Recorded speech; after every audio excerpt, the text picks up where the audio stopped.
Okay, we'll go ahead and get started. So good evening, everyone, and welcome to our webinar, Recognizing and Managing Stress, which is presented on behalf of the Champaign Public Library in partnership with the University of Illinois Extension.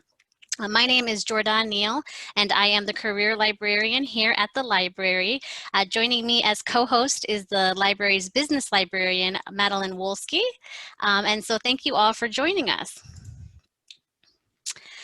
For the latest library news and updates, please visit our website, champaign.org, or you can follow us on social media if that's an option for you. We are pleased to announce the library will be reopening on Monday, February 1st for grab-and-go service and computer use. Once again, please visit our website, champaign.org, for more information, or you could give us a call, or you could email us at librarian@champaign.org, or you could even chat with us just by visiting the homepage of our website. We are still offering our Book a Librarian service virtually. If you need any help at home to request a session, please visit champaign.org/bookalibrarian to fill out a request form. We are still going to be offering our curbside service if you're not quite comfortable coming into the library, so that's also an option. And then finally, our e-library is always open, where you can enjoy ebooks, movies, and more using your Champaign Public Library card, or you can sign up for a virtual library card on our website for instant access. I will go ahead and turn it over to Madeline so she could go over some Zoom features and introduce our presenter. Hi, thanks again, Jordan. I'm Madeline Wolski, the business librarian here at CPL. So if you're new to Zoom, I'd like you to look at the lower left-hand side of your screen. You'll see a little microphone that allows you to change your speaker and adjust other audio settings. So in the center of your screen, you'll see the chat box option, which allows you to communicate with Jordan, Pam, and I. Make sure that when you are chatting, it's either going to all panelists and attendees, which means it's going to be sent to everyone who's attending tonight's webinar, or if you just want to chat to the panelists, chat to us, make sure you just click all panelists. And I encourage you to chime in with questions you have for Pam, our speaker tonight, or any technical issues.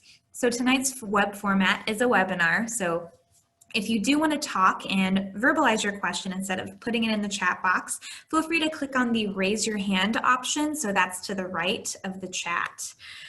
All right, and again, if you have any technical difficulties or any additional questions, plug it in and Jordan and I will be there to help. All right, so without further ado, I'd love to introduce our amazing speaker tonight, library favorite, Pam Shellhorn. She's an extension specialist in community and economic development at the University of Illinois. So her teaching and research interests include entrepreneurial development. She's worked with me before, downtown redevelopment, and the outmigration of youth and stress management.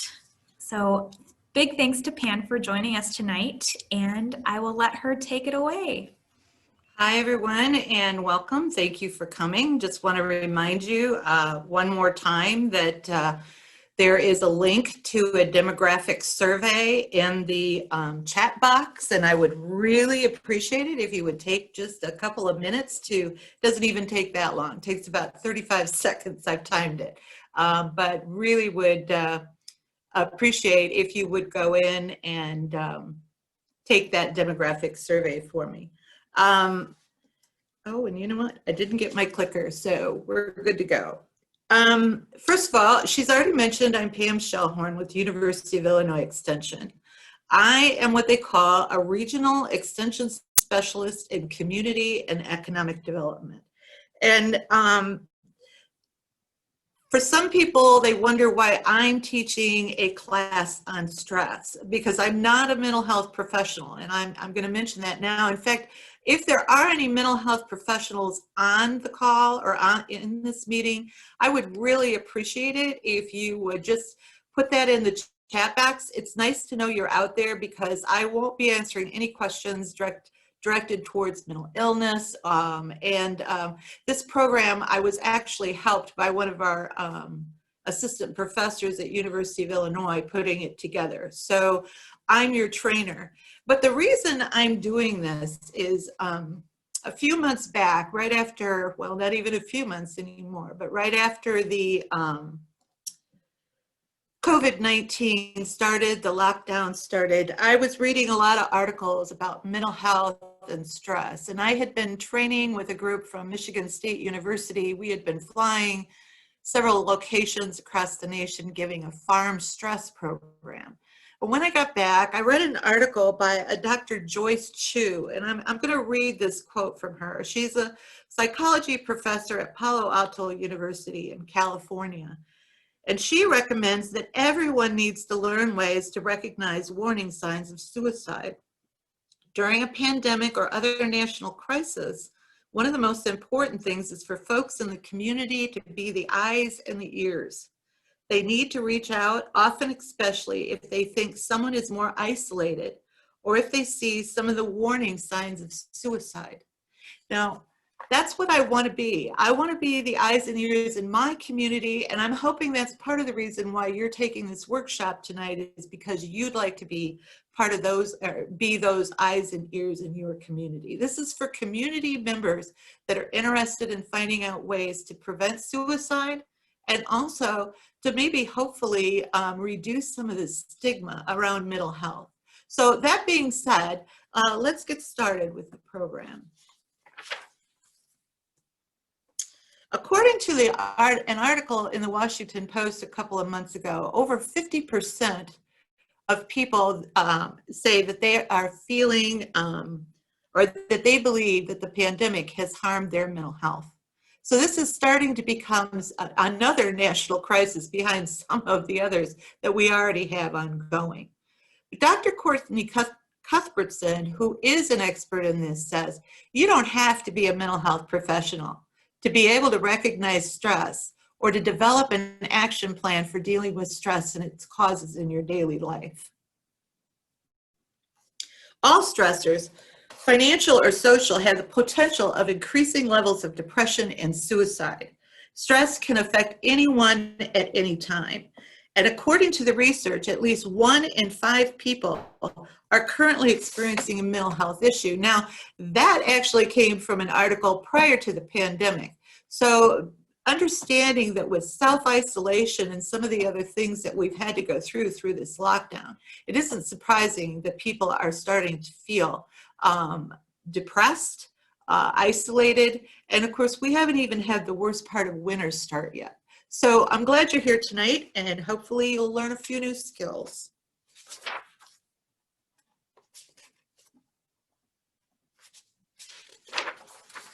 So now I want to know what stress looks like for you. I am going to open the chat box so I can see what's coming in. But I want you, before I start to talk about this real quickly, what does stress look like to you? What happens when you get stressed out? I have a photo here of a woman working from home on her laptop, a makeshift desk in the corner of her living room. What do stressors look like to you?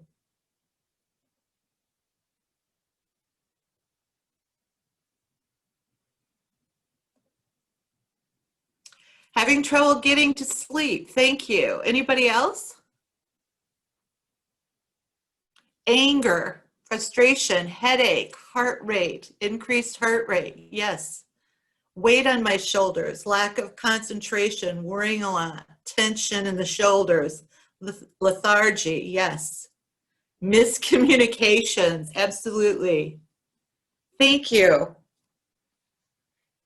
Stress can lead to many health issues. They can include high blood pressure, headaches, heart attacks, strokes, weight gain, digestive troubles. I mean, the list goes on. A lot of intestinal problems. Just stress can be so bad for our physical being that it is important for everyone. Oh, overeating, thank you, brain fog. But the overeating is really important. We're going to talk a little bit about emotional focused coping skills. And there's positive ones and ones that are not so positive. And overeating happens to be one of them. That's everything you're talking about is very normal when you're under a lot of stress. Now, back to Courtney again, she mentioned that 2 people can have the same stressor and each will be affected differently. So just because one of us is not having any problems or outward signs of stress through the pandemic doesn't mean that other people are not. And especially those that already have mental health issues or mental illnesses.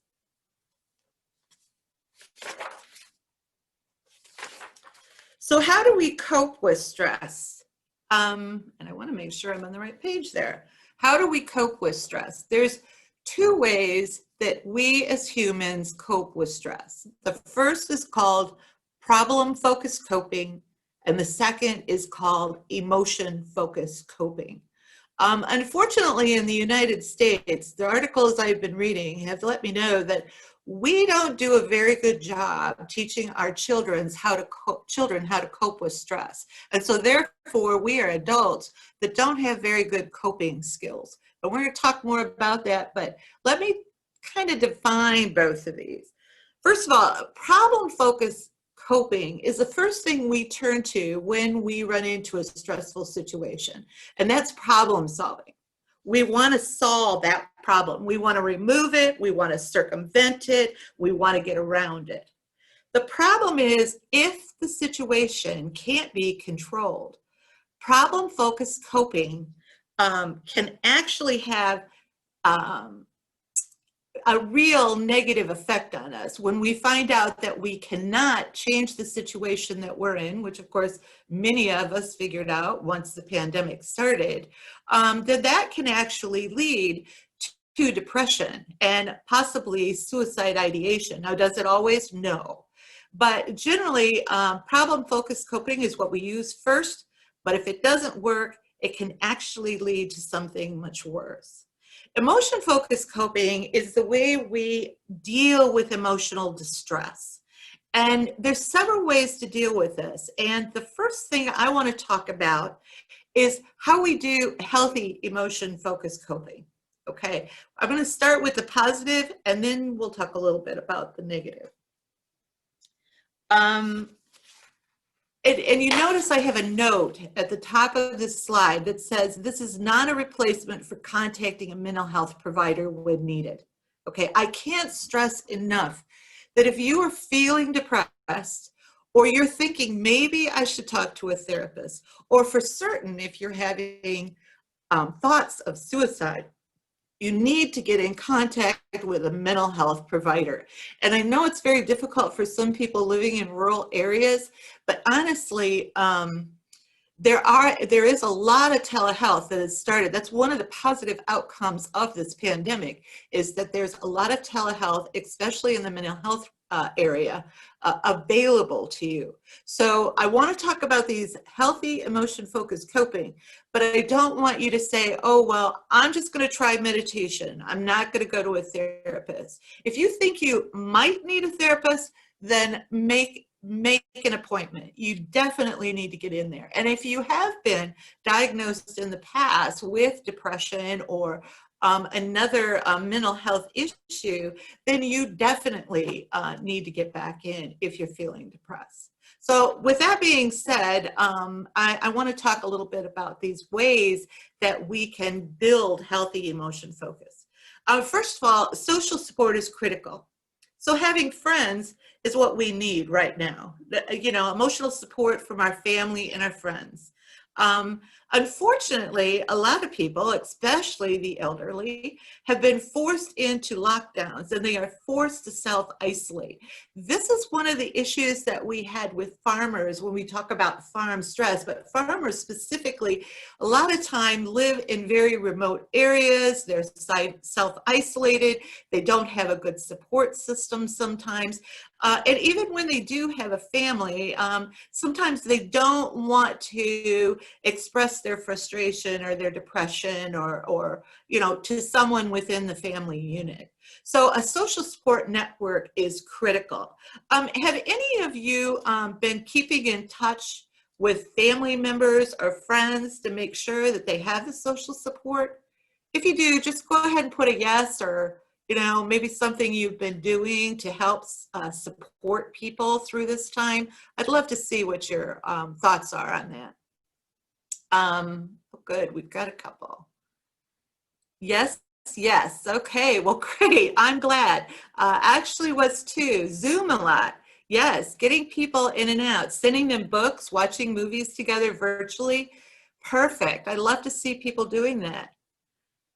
Okay, the next one is daily relaxation techniques. And I can ask you all the same thing. You can put it, oh, Netflix rocks. Yes, lots of FaceTime and Zoom. I love it.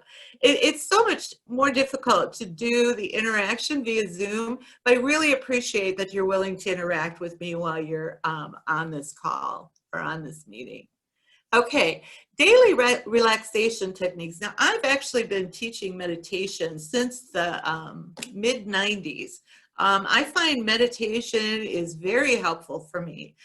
Breathing exercises, there's a whole list of things that you can do. In fact, there's lots of meditation apps. I recommend you looking and seeing which ones might be free, but there's Calm and Headspace. One's named Aura and Sattva, Yoga Glow, Inscape, and many of them are free. Do any of you have hobbies that you maybe started during the pandemic? I'd love to see about those. Breathing exercises, yoga, walking in nature. Now, I found a couple online that I'm really intrigued with. Oh, we've got watercoloring, love to sew, singing, sewing. Yes, thank you. A couple that are really interesting that you chuckle a little bit, but I think what it is it's just giving us enough time to get into nature. And I've read so many research-based articles that say walking in nature is like the best way to distress. But in Iceland, they're actually doing tree hugging. They're going out into nature and they're hugging trees. That is one of the things they've started in Iceland during the pandemic. And then there's another one called cow hugging. It's Dutch. It's called Ko Knuffelen.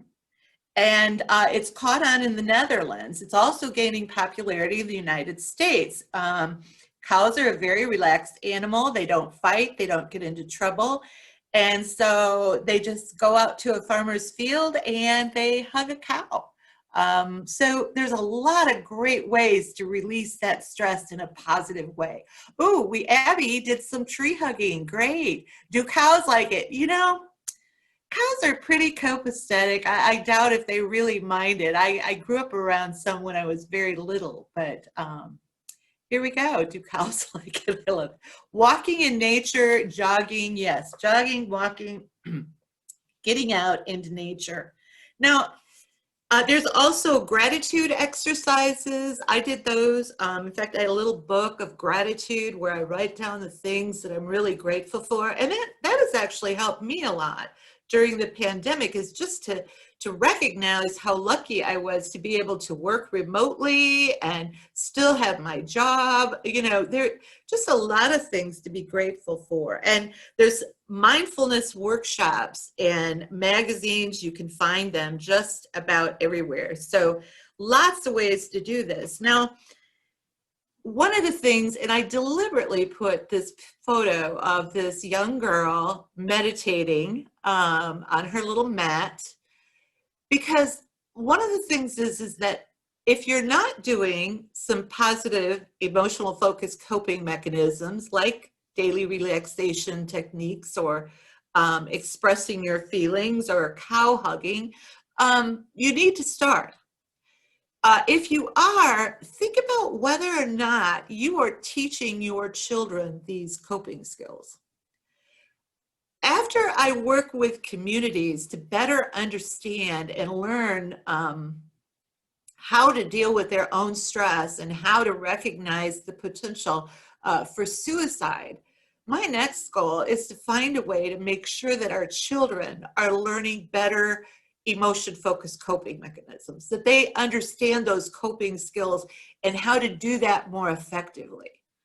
Unfortunately, as you're going to see on my next page, oops, nope, we're going to do an exercise first. I apologize. But we're going to go to what are the non-constructive, and we're going to have a short discussion about that in a minute. But while you're sitting at your laptops, I like to at least teach you one way to reduce stress.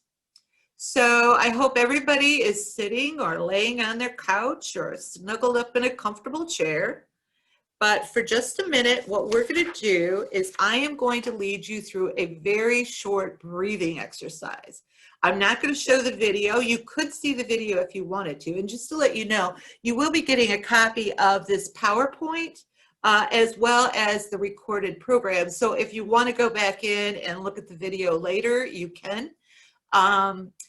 This breathing exercise is actually a Navy SEAL breathing technique. It's called box breathing with Tom Wolfe, but it's something that Navy SEALs use when they're in very distressed, high-risk situations and they want to try to control their stress levels, okay? It's only going to take us about 2 minutes to do this, maybe 3, but everybody just kind of relax. You can watch your screen, not watch your stream, but let's try this.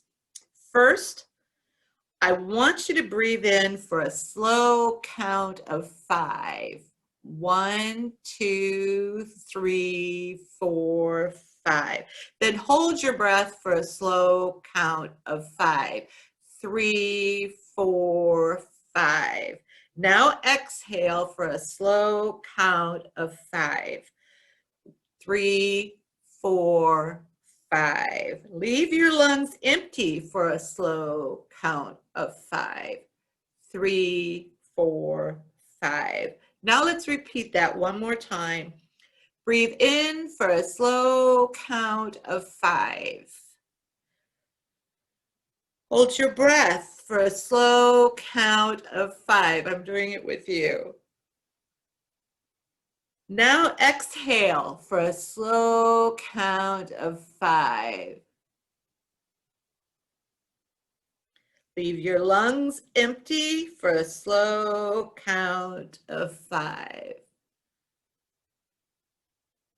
Okay, now relaxed. Does anybody feel a little bit more relaxed with that?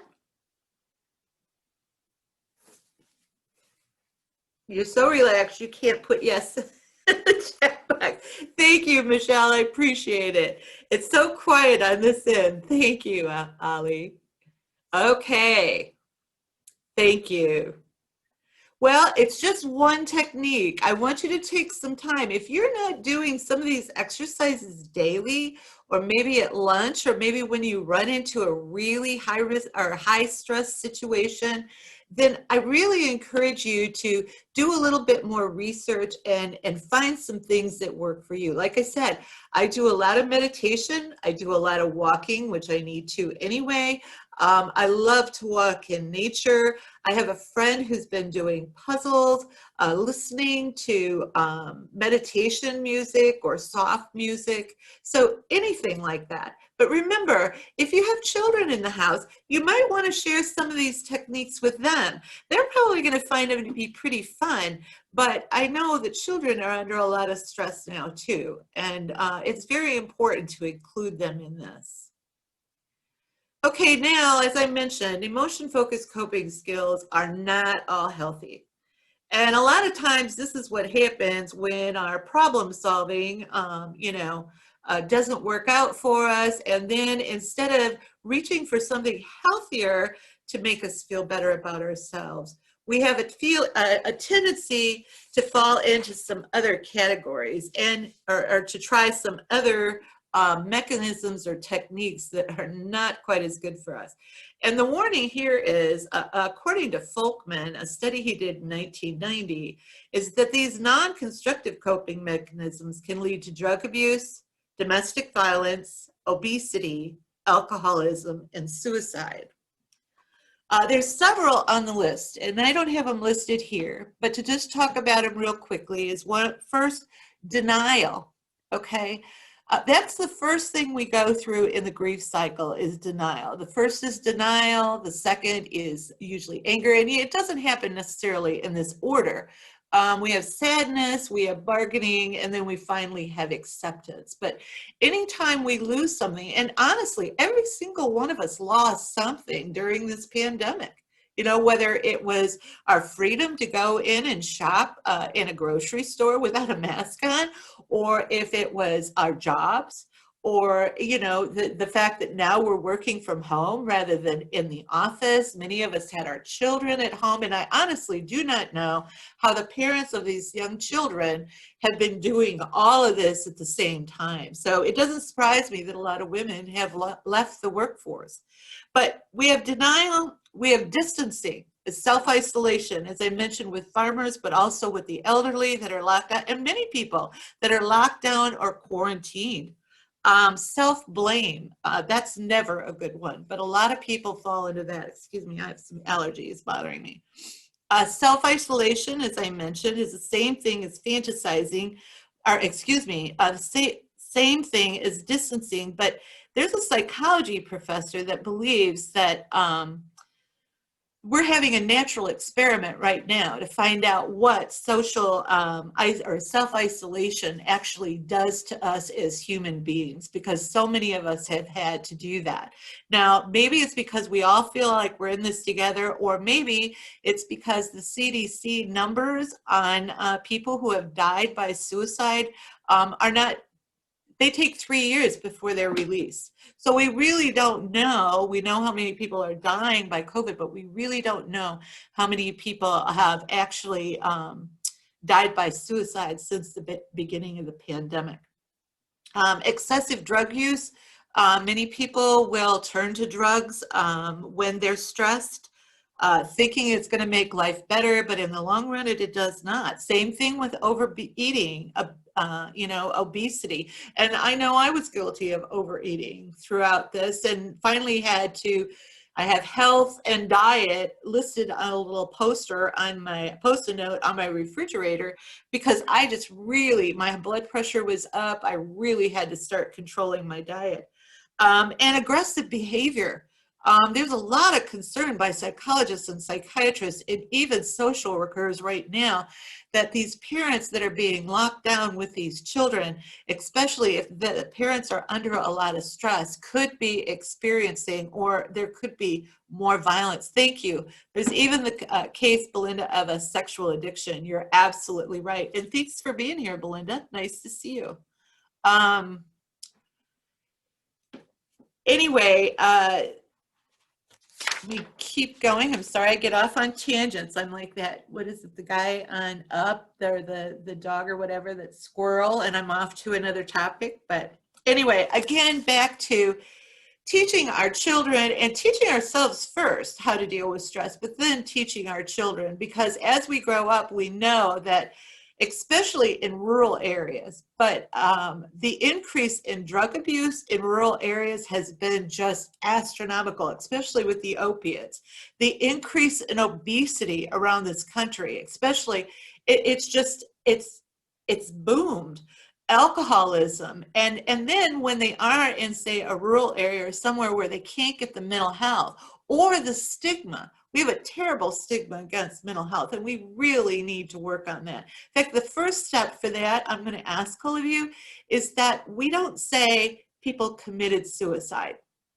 Not anymore. Technically, they're not committing a crime, at least not in Illinois. You help someone commit suicide, that is a crime, but not if they die by suicide or attempt suicide themselves. So what we'd like to say is people died by suicide. They died from cancer, they died by suicide. And I think this helps us to take some of that stigma away, because when you use the word commit, you're committing a crime or you're committing a sin. You know, I don't think, unless you've actually experienced chronic depression and feeling as though you're in that low, dark hole, you can't really understand what other people are going through when they start thinking about suicide. Okay, I am going to share. I'm going to stop this share real quick. We are going to look at an empathy versus sympathy. And I'll ask you these questions afterwards, but I could give an hour class on empathy versus sympathy, and I couldn't say it as quickly as what Brene Brown says in about this 2.5-minute video. So let me see if I can get this up. And here we go.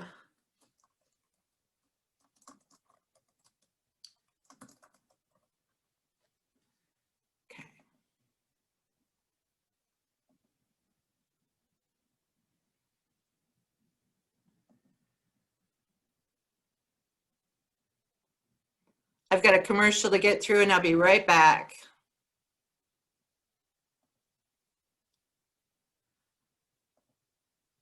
Okay. I had to get that up before I shared screen, and I usually have this up already. And share sound. If you can't hear me, Madeline, or would you please let me know if you can't hear this video? Okay. Of course. Sure. Here we go.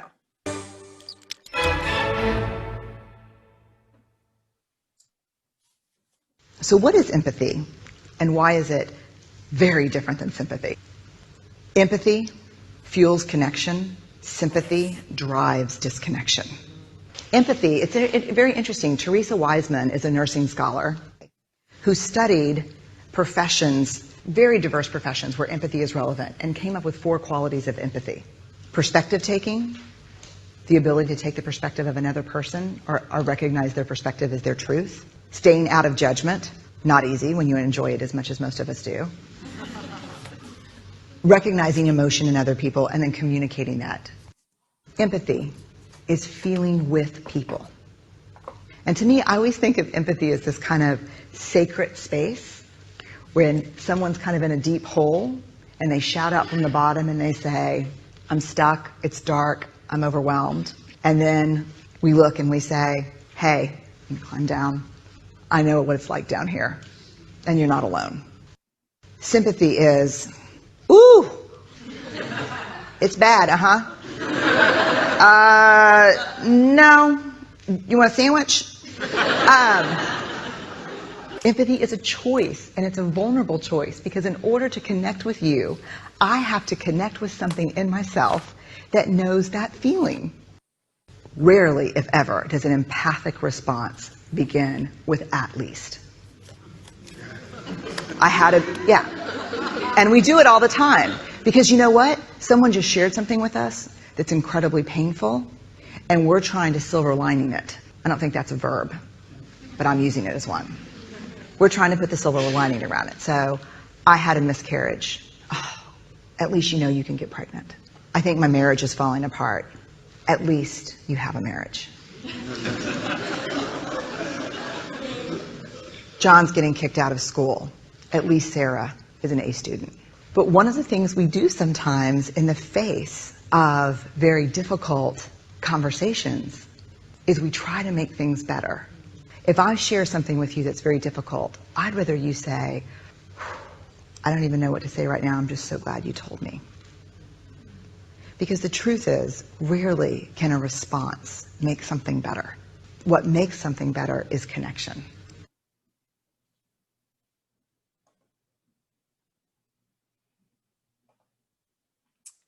Okay, I really love the video. I'm going to get back to my program here in a second. Let's see, we want to get down to the right slide.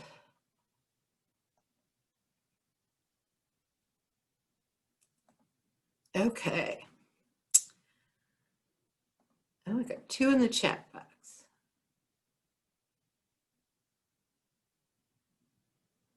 Okay. Got a little conversation going on in the chat box, and that's good. If you want to talk back and forth, I'm fine with that.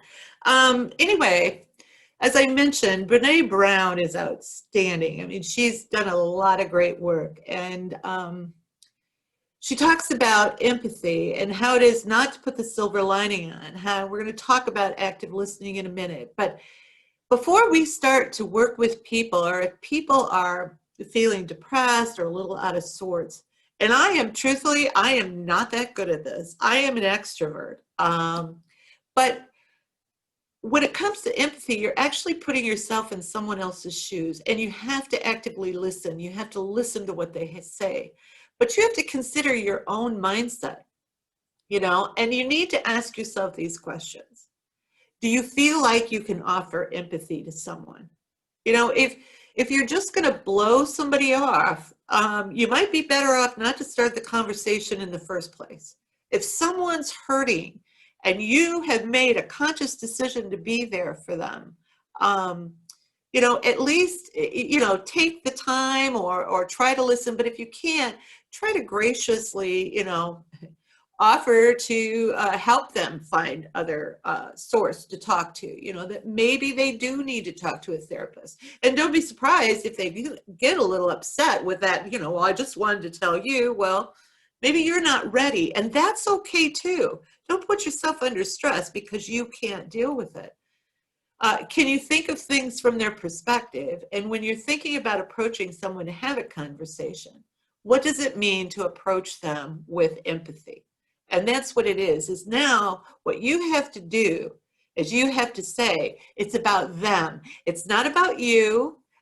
Most of us, and I'm going to go to the next slide, most of us are not good active listeners. And you can see from this photo how the young woman on the right is looking, there's eye contact there. She's being present. She's listening to what the other person has to say. And if we want to truly be empathetic, if we really want to help people, then we're going to have to learn how to actively listen. Generally, we don't. What we do is we are, as someone's talking, we're forming our response to their thoughts. We're trying to do the problem solving, but remember, maybe the problem solving isn't working for them. To try to put a silver lining on it or to try to solve their problems. Actually, I think as human beings, we would all be better off if we could learn more about active listening.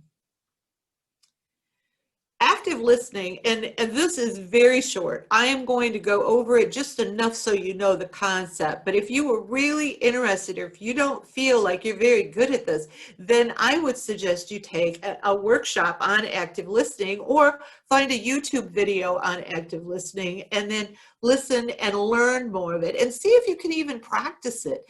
Don't wait until you're in a situation where you think someone might be contemplating suicide to use your active listening skills. You can use them with your children. You can use them with your spouse. You can use them with colleagues. I mean, it can make all of our communication and relationships better. Okay, so active listening is really, and you'll see sometimes there's 5 steps, sometimes there's 7, sometimes there's 6. I just pulled this out of a study that was done.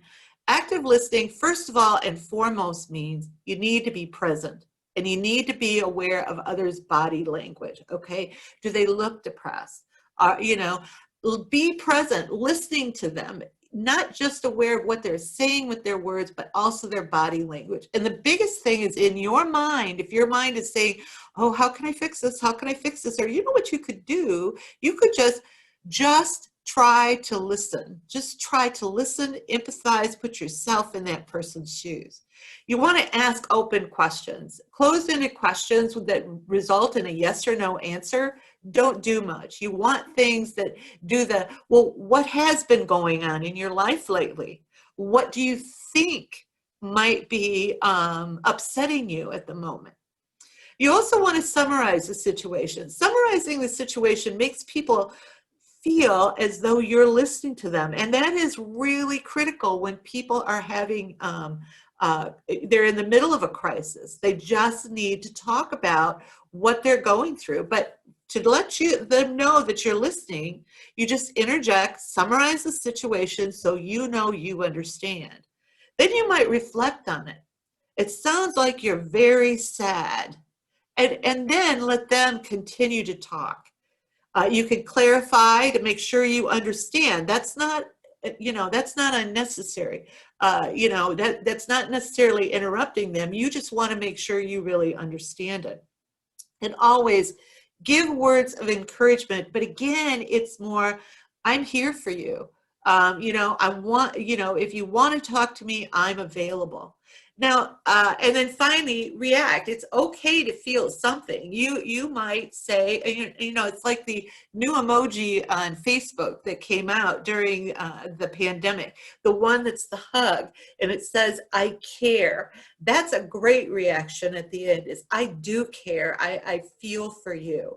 As I mentioned, this is only 5 minutes on active listening, and I would suggest at least a course for about half hour or an hour, and then practicing those skills. I think too, if we're very extroverted, we do have a tendency to not listen as much as we should. Now, the other thing I want to say here is, because this is what we ran into, people would be taking this class and going, oh, well, is this what I'm supposed to do? Do I have to do this? No, no. This is an awareness class about what you can do if you think someone is having trouble, dealing with things at the moment. But I also have a quote here. Not everyone has the skills or is personally capable of helping folks with suicidal issues or mental health issues. Knowing one's boundaries is crucial. This came from a comment from one of my past workshop participants, and I agree with her. But at the same token, in a few minutes here, I'm going to teach you some things you can do, even if you're not good at empathy, even if you're not good at active listening. I want to show you what you can do if you think someone may be contemplating suicide. All right, first of all, with suicide facts, I'm not going to go over a lot of these with you, but I do have a few. First of all, suicide is the 10th leading cause of death for the general population, but it's the 3rd leading cause for 15 to 24-year-olds. Let that sink in for a minute. It is the 3rd leading cause of death for 15 to 24-year-olds. Men die by suicide 3.6 times more often than women, but women are more likely, 1.4 times more likely to attempt suicide. The biggest difference, according to the data in the CDC, is because men generally have access to more deadly methods of suicide, meaning firearms. And you can see on this chart that firearms accounted for slightly more than half of all suicide deaths. Suicide rate is higher for veterans and also highest in middle-aged white men and white males. They accounted for 70% of suicide deaths in 2018. A lot of that has to do with that I have to be a tough guy. I can't admit, that I need help.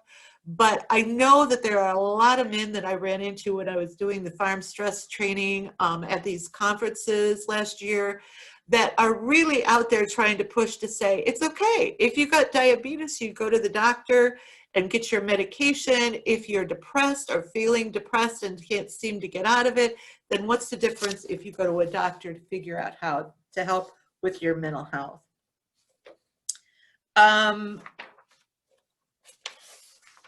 Hey, Pam, do you have time for a quick question?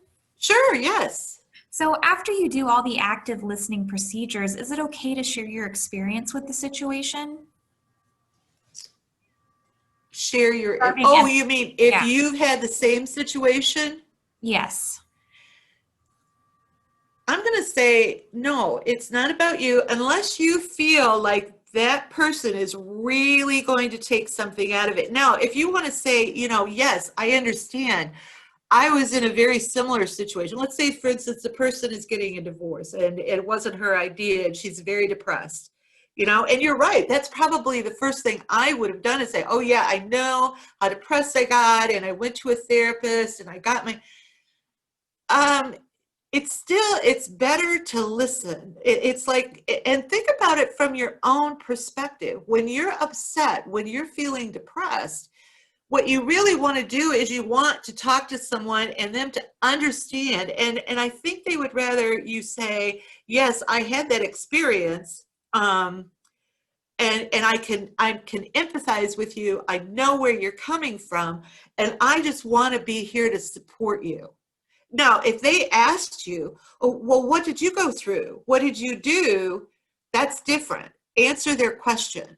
But like I said, it's really hard. What you really want to do with empathy and active listening is make it about them, not about you.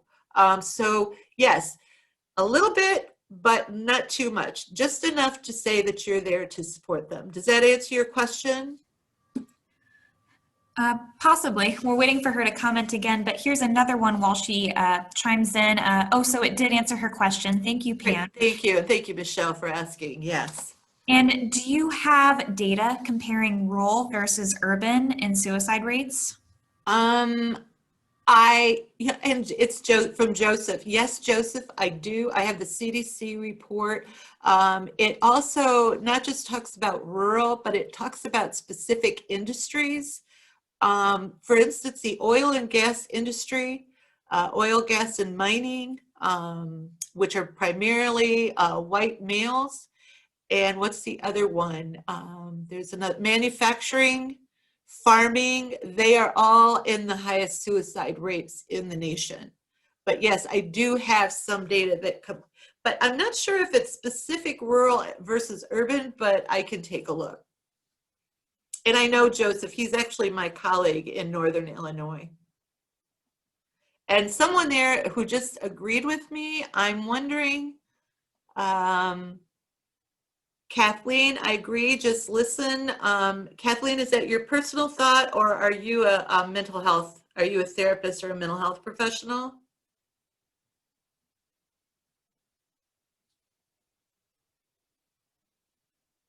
Okay, we'll see. Now, what do the warning signs of suicide look like? One of the things I want to talk about real quickly is the fact that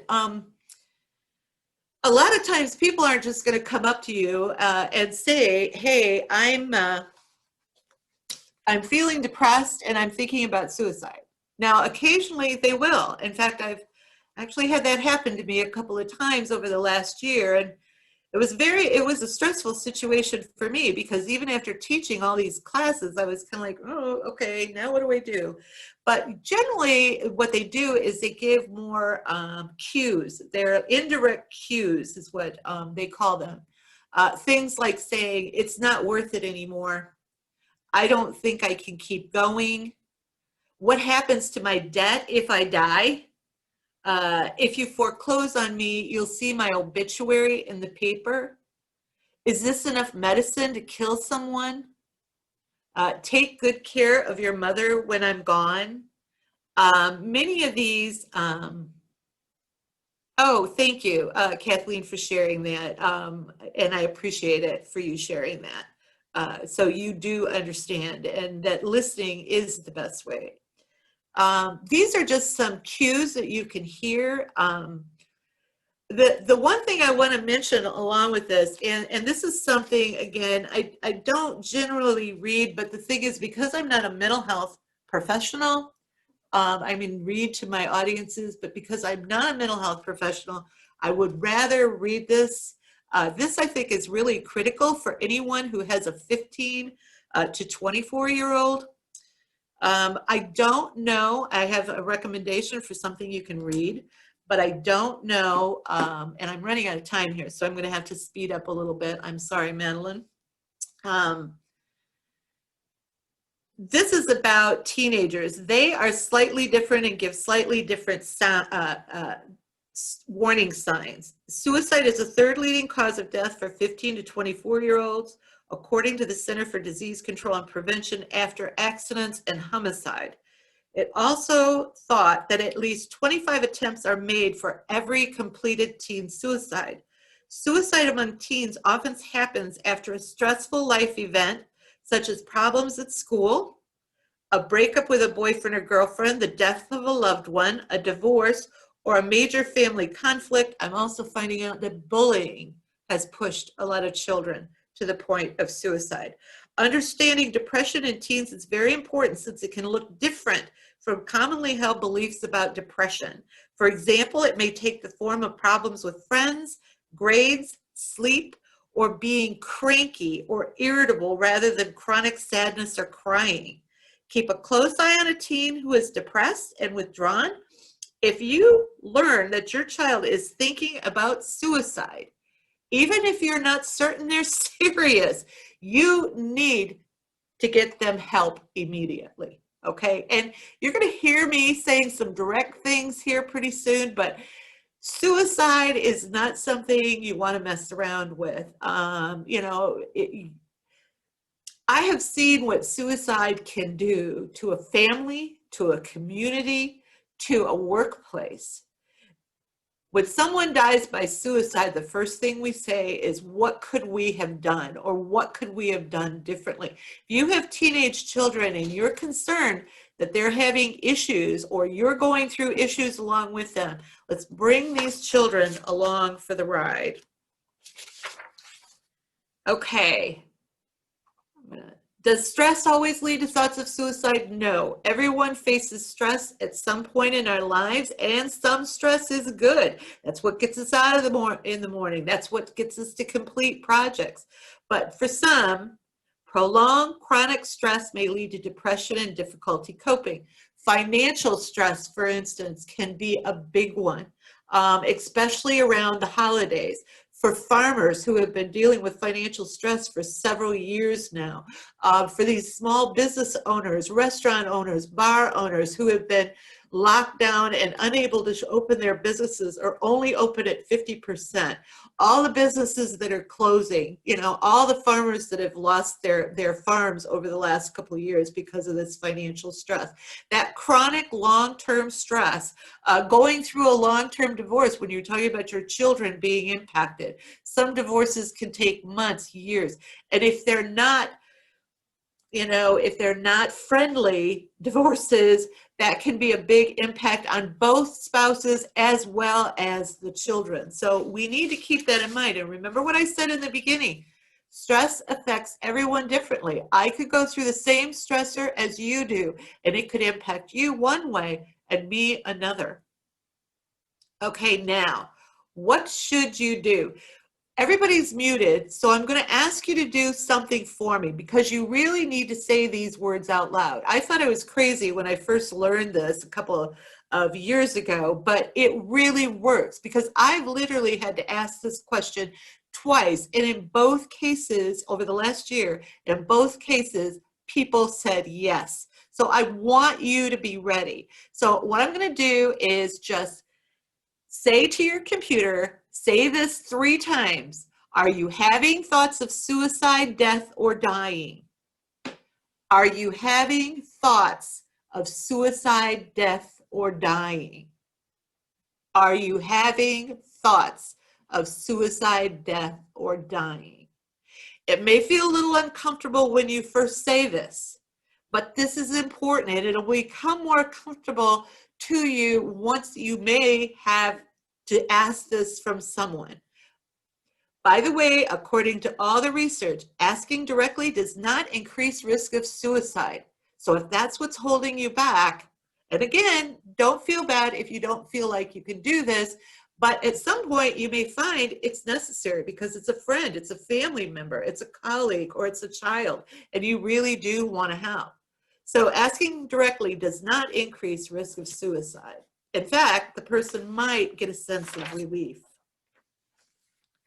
So what if they say yes? Now I have an exercise for all of you. I want you to get your cell phones out. If you don't have them right next to you, go grab one. I'll wait a minute here. But what I want you to do is I want you to take a photo of this screen and probably at least the next screen, okay? Have it on your phone.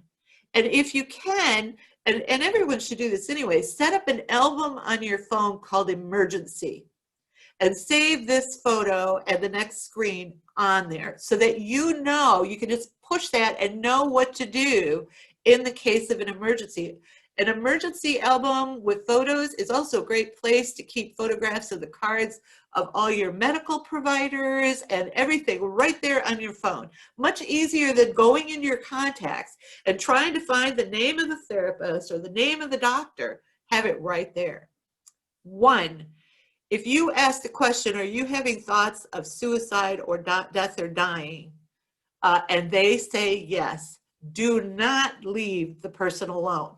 Okay, if you have to leave, see if you could get another family member or friend to come over and be with that person. Now, if you're long distance, 3.5 hours away or so, ask them if there's someone else in the house, someone else they can talk to. Be prepared with a list of resources on your phone and give options for the next step. Call the National Suicide Prevention Lifeline. It's right here, 1-800-273-TALK. I had one gentleman in one of my farm stress training classes that when someone said that they was having thoughts of suicide, he dialed the National Suicide Prevention Lifeline on the other person's phone and handed him the phone and sat there until he talked to a trained suicide counselor. They can text the crisis text line GO to 741741. You can also call 911 for a welfare check. I did not know that. So let's say it's someone that you're not near and can't get to, and they're alone and you're worried about them. You can actually call the police and ask for a welfare check. Let them know that you're afraid that they may be contemplating suicide, and the police will go and do a welfare check. Take the person to a local hospital or mental health care provider. Another thing you might want to keep on your phone, which I just made a copy of this morning, was the mental health providers in Sangamon County. But make sure you don't leave that person alone if at all possible. Call a family member or friend to be present with the person. And which option does the person want? None of them is not an option, okay? And I also recommend that even if you feel the situation has passed and the person is okay, that you call to do follow-up calls, that maybe you talk to their, a friend or a family member. If they've said yes, they're thinking about suicide, and then they get angry with you for calling the National Suicide Prevention Lifeline, well, I'd rather have a friend angry with me than a friend take their own life. So that's my opinion. Make sure you take a copy of this, just or a photograph of this, if you would though, and keep it on your phone. Crisis resources, again, you can take this one. These are the ones for Illinois. Again, it's the National Suicide Prevention Lifeline. But in Illinois, you can call for CALM. Now, this service allows people to speak to a mental health professional anonymously and was set up by the current Illinois State Administration. You can also call the Illinois Helpline for Opiates and Other Substances. Say, for instance, if you think someone has taken an overdose, you can also call the police at that point too. And a helpline or call an ambulance, especially if that person is not responding. Or you can call the helpline for domestic violence if you think someone might be having issues with domestic violence. But again, take a photograph of this. Finally, before we leave, and I think we do have just 1 minute or two, I want to know if any of you are currently doing anything in your communities to address the issues surrounding mental health. I'd love for you to put them in the chat box right now. Are you a mental health provider? Are you working with your public health department? Are you working, with Alcoholics Anonymous, or because we really need a lot of support. The mental health providers we have, there just are not enough, and especially in rural communities. So if you're living in a rural community, it's really wonderful if you've got the empathy, if you've got the courage to do something in your community. It can make life better for everybody. Do we have any other questions? I'd love to see if anyone's doing anything on mental health in their communities as well. I'm going to give you just a minute out there. Well, if you're not, then I highly recommend you think about it. Oh, someone's volunteering at a food pantry. Thank you. Thank you very much for your volunteering. That's wonderful. Actually, here are some more, and like I said, you're going to get a copy of this PDF. There are some more educational programs you can do. One, University of Illinois has a Discover Wellness series that actually has some great mindfulness classes in it. There is a 4-part Rural Resilience Farm Stress Training Program. That was part of the programming that I was giving over a year ago on farm stress. But that 4-part program is available for free at the University of Illinois. So You can also sign up. It's just a self-paced course. It's going to give you 4 to 5, 10 times more information that I gave you today. But if you're interested in more info, that's great. The Center for Disease Control has a wonderful Preventing Suicide, a technical package of policy programs and practices. That technical package, and it includes a lot on teen suicide. So if you have teenagers and you are concerned, this is a great guide.